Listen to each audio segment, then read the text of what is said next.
18 hectares pour le GIE Ngadiak et sous autofinancement. C'est pas du financement de la BA, Banque Agricole. Donc, mais d'une manière générale, au niveau de la cuvette, les 15 GIE, ils sont partis avec la banque et les 7 autres sont partis en autofinancement.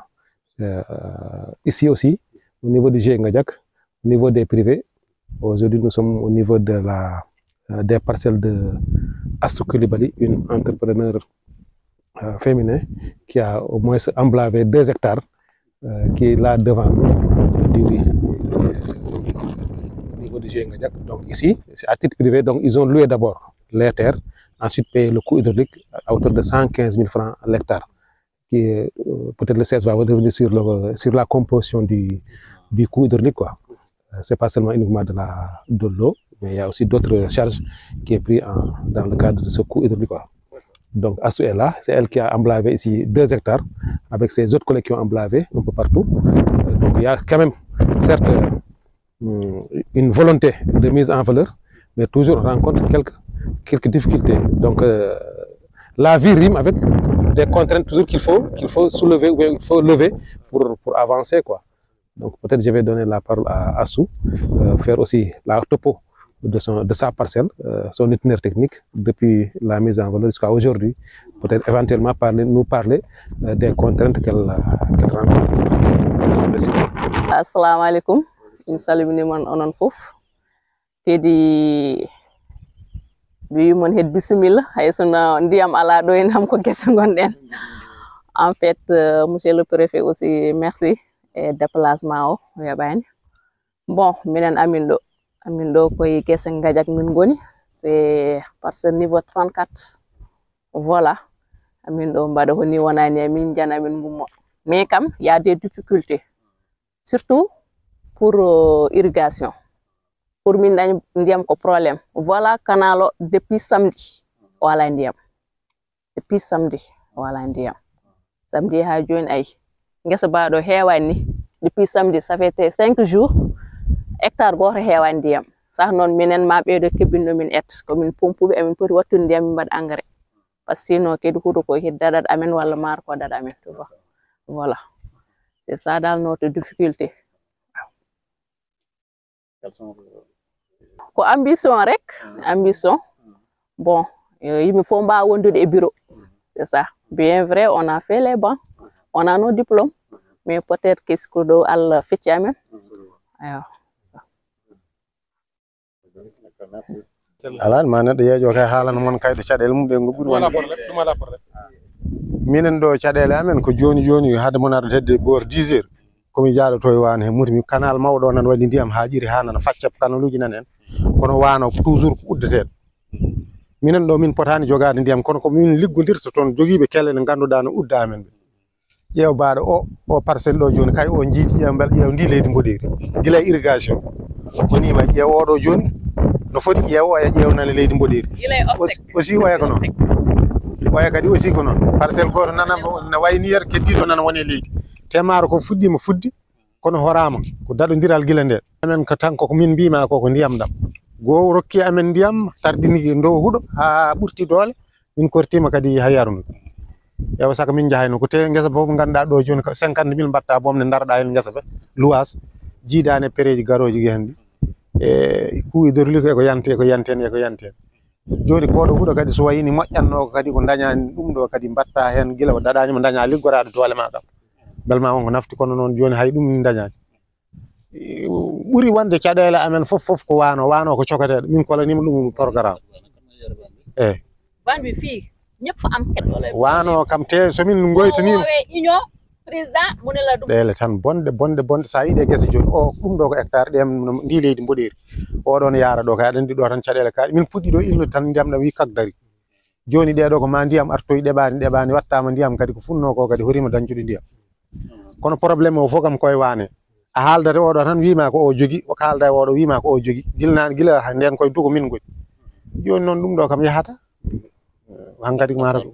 d'accord njaram aben mani do e gesde mamin ciusremde woni cadel de tan taw min jita hay goto min jita ko umme laamu min jita hay dara dal to men goytoto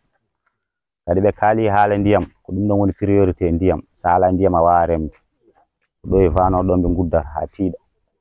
en plus ko heddi ho ko gaynaka woni beyɗi e baali ɗi somin jaltiɗo tan ko ɗi garoji donc aynaɓe nden ndewi hen nen coggananami hay ɗum ɗon ko goƴa amen par ce que sa remi guesa ma bey goɗɗi gari ñaami ɗum ko caɗele a haaldata gaynako taw moni fof ne jogui jaasi muɗum aɗa huula ni haaldude jomum haade ma waddude muɗum ɗum noon somin dañi wallede hen en moƴƴi e amen bisimilla moon noon bisimilla moon amin jiiɗi yiide waaɓe no mawɗon ok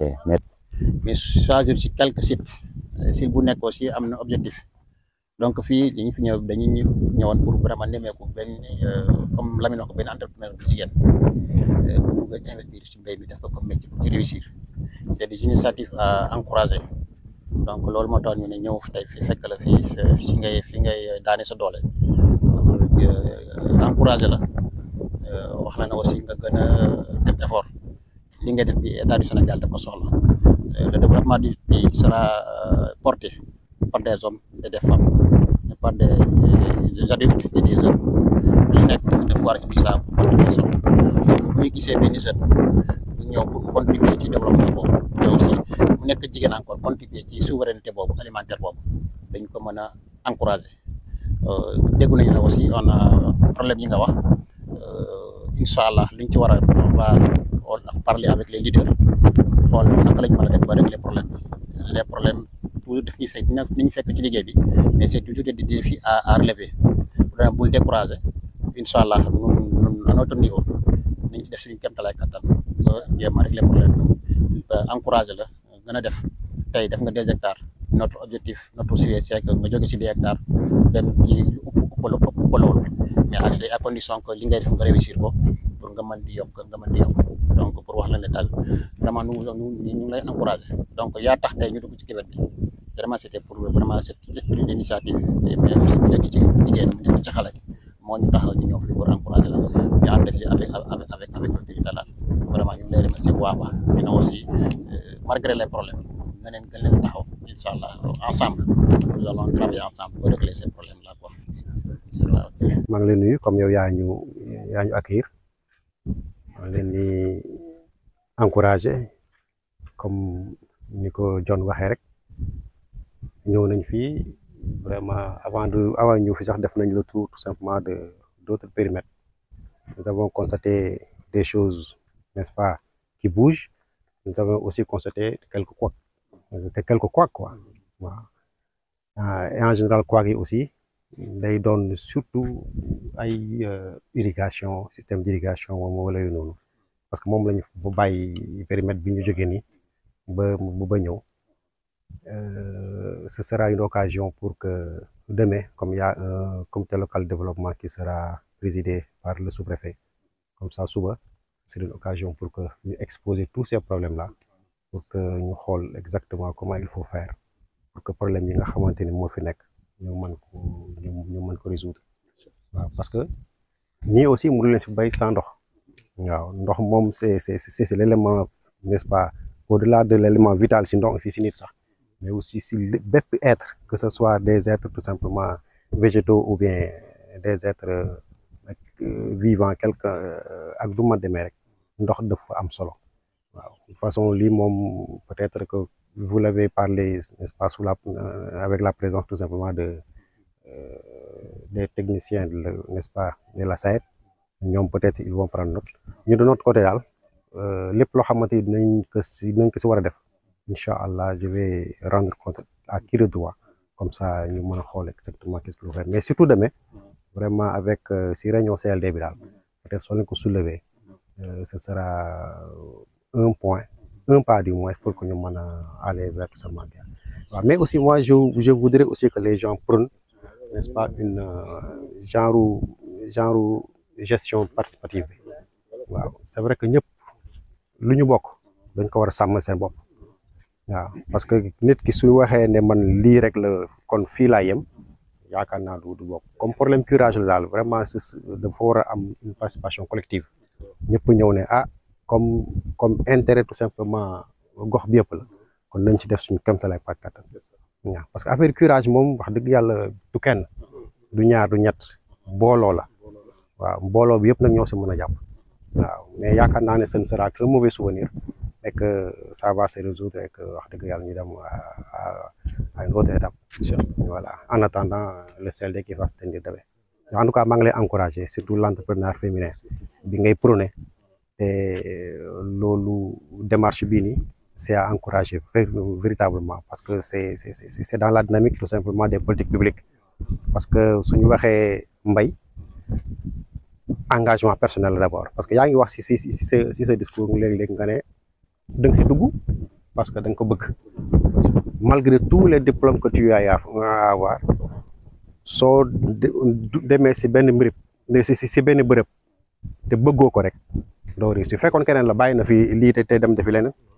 c'est sûr. mais par votre volonté et par tout simplement engagement bi nga am moo tax je suis sûr que vous allez réussir te ñoo ngi la koy ñaanal incha allah vous allez réussir voilà maa ngi leen di ñaan maa ngi leen ci jégalu bu baax nag vraiment si kàddu yi waaw loolu moo nekkoon sama kàddu daal voilà.